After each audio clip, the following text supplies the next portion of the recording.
What's the hardest thing for you to comprehend about the American culture? You Americans seem to have both the smartest and the stupidest humans on earth coexisting in your country. I think that happens everywhere, we're just louder than other countries in the media sphere. Does your country have a song about area codes? Edit, youtube.com, the song, uncensored. Ah yes, the hit number by Ludacris. The song is about hoes in different area codes.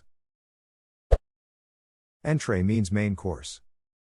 In the 19th century, when French terms entered the US, the word entrée meant the meal between fish and roast. This usually composed of a lighter meat like lobster or chicken. When America entered the 20th century, they cut out the heartier meals like roast and made lighter meats the focus of the meal. The word entrée carried on to mean the focus of a meal to this day. In Europe, entrée kept its origin of being the beginning of the real meal.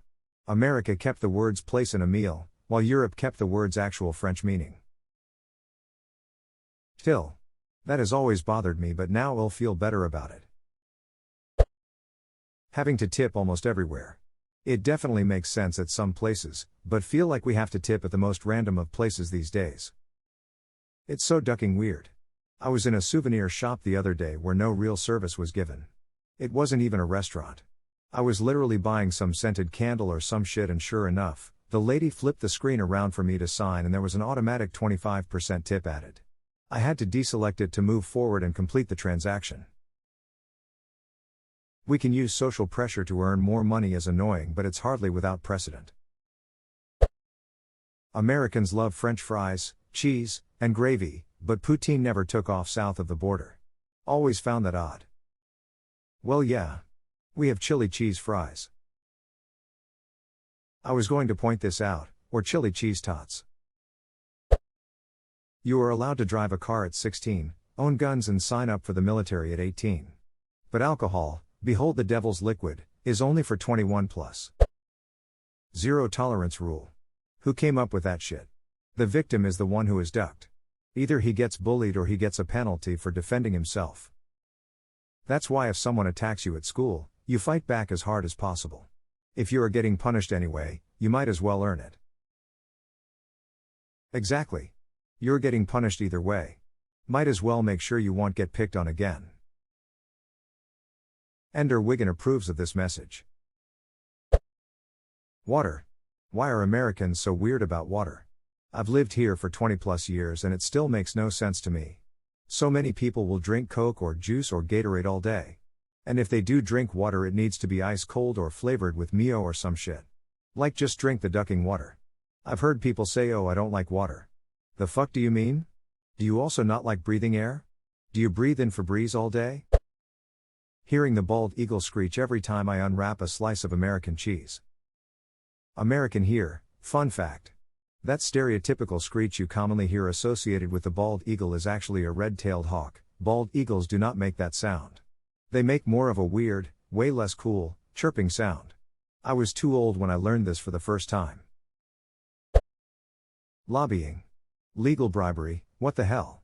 Also, why do you have to do your taxes? If the government, in the end, knows if what you paid was what you actually owed, why not just tell you? Funnily enough, both your points are related. There are many things that could be done to make filing taxes much easier, but big companies like our block who make their money from doing people's taxes for them have lobbied the government for decades to keep it so complex. Intuit is the other asshole in that room. A lot of people follow and worship politicians like their gods, flags and all that shit. In the UK it's universally acknowledged that we hate all politicians pretty much equally. I think this really started to change around the time reality TV became a thing. Now our entire political process is reality TV. I say this as someone old enough to remember when pretty much every person in Washington was a serious person. Having 2 weeks vacation, or no PTO for most. In my current country you have to take 2 weeks of mandatory leave in a row. Including public holidays I get about 7 weeks vacation a year. Edit. This got way more attention than I expected.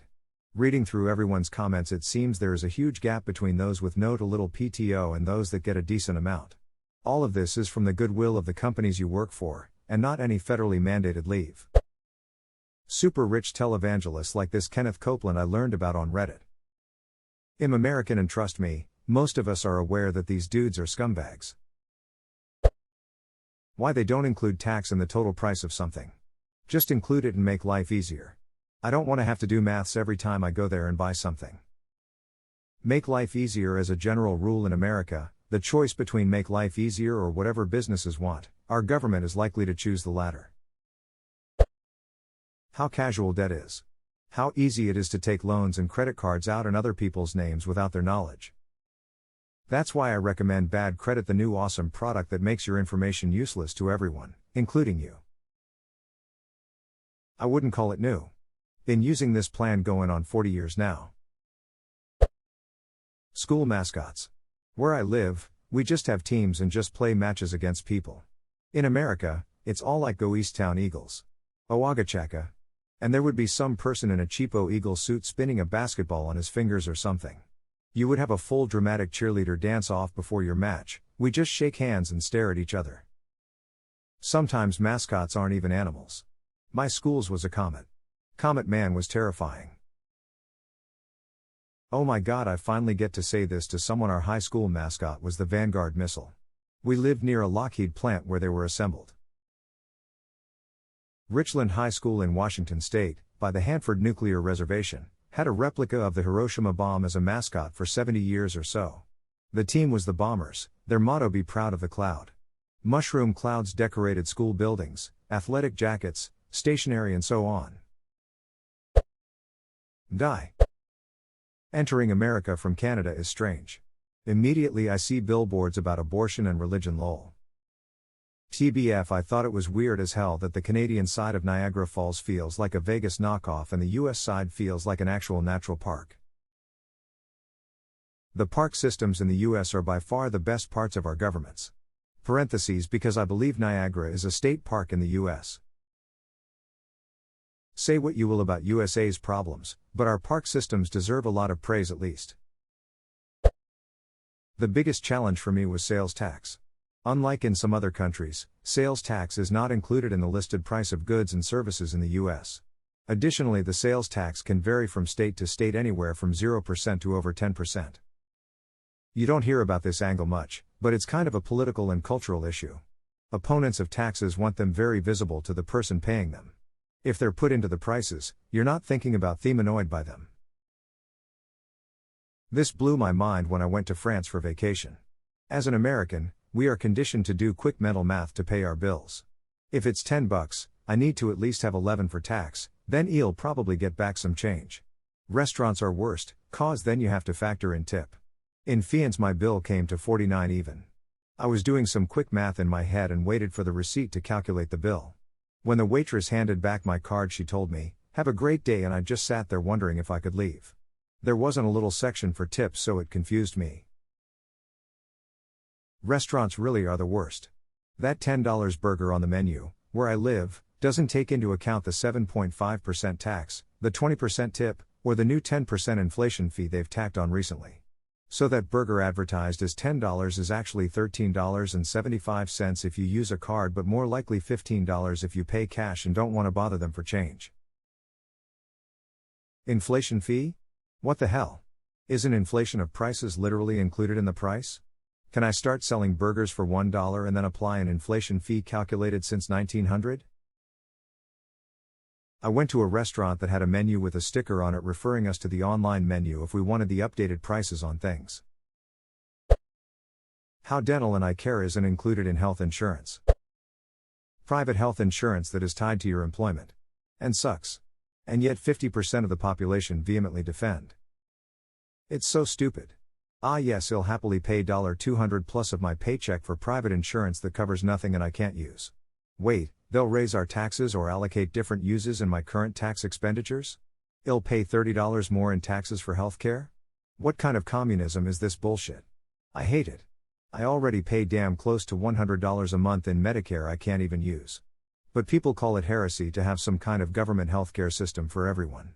I'm no expert, but I almost guarantee that an option for government healthcare taken out in taxes each paycheck will be substantially less than private insurance. And hell, just make it an option. If you want to opt out and keep private? Cool. Now private is competing with cheap government healthcare. It makes me so damn mad. Lamau. The brainwashing is real. My grandpa, retired, is on Medicare. But will adamantly go on rants how he doesn't want universal healthcare because he doesn't want the government to control his healthcare, while on Medicare.